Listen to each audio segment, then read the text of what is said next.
Update 2. Am I wrong for telling my niece that her brother will always be more important to me than she is and that I won't go above and beyond for her like I did for him, only offering the typical support an aunt would? About a week after the post, I decided to talk to Emily. We arranged to meet at my home, and I asked everyone not to be there because I wanted to have a private conversation with her. When she arrived, she didn't really want to look at me, so I asked if I could give her a hug. She nodded, and the moment I hugged her, she started crying. She apologized for how she had acted, but I reassured her that she didn't need to say sorry. I asked her again about how her parents treat her because I wanted to understand more about what's been happening. She told me that her dad treats her well and tries to spend time with her, but he's busy since he works 2 jobs. My sister is home more often, but she usually keeps to herself and doesn't like to be bothered. I asked if she feels neglected, and she said no, but they don't spend much time together as a family because her parents argue a lot, especially about money. She admitted that sometimes her mom makes her feel like an obligation, but she knows they both love her. I then asked her about the money my mom took from the retirement fund, and she said that she and my sister were going car shopping soon. I also brought up the fact that she referred to Luke as her brother and asked if she truly feels that way about him. She explained that she sees him more like a cousin and thought that calling him her brother would make me feel more obligated to help her. She clarified that, even though they are biologically siblings, they've always been cousins and always will be. I then asked if she knew how I ended up adopting Luke, and she said she did. Her dad had explained the situation, telling her the blunt and complete truth, while my sister had sugarcoated it. Luke only sees her as a cousin as well. To Luke, his only sibling is Justin. I then talked to her about seeing a therapist, which we would pay for. My husband agreed.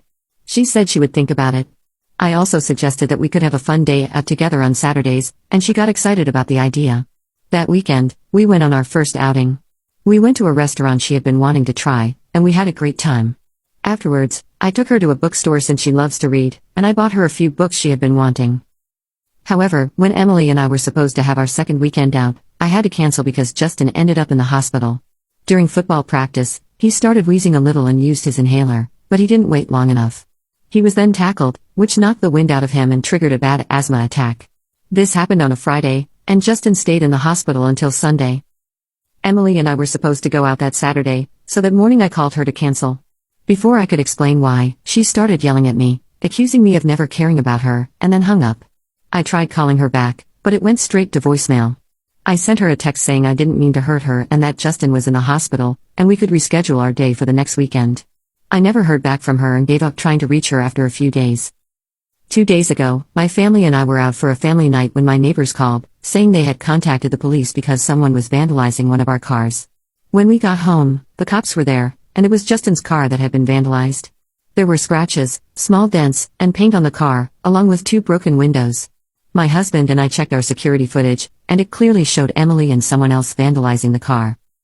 My husband gave a copy of the video to the police, and Emily and her friend were arrested the next morning.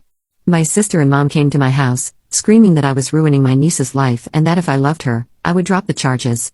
My husband is adamant that we don't drop the charges, and both Justin and Luke agree with him. Many people have asked about Luke's perspective on all of this, so I decided to talk to him. He said he's over everything and thinks it's best to cut contact with everyone, including Emily, because she's just like her mom. So, we are cutting contact with everyone except for my dad.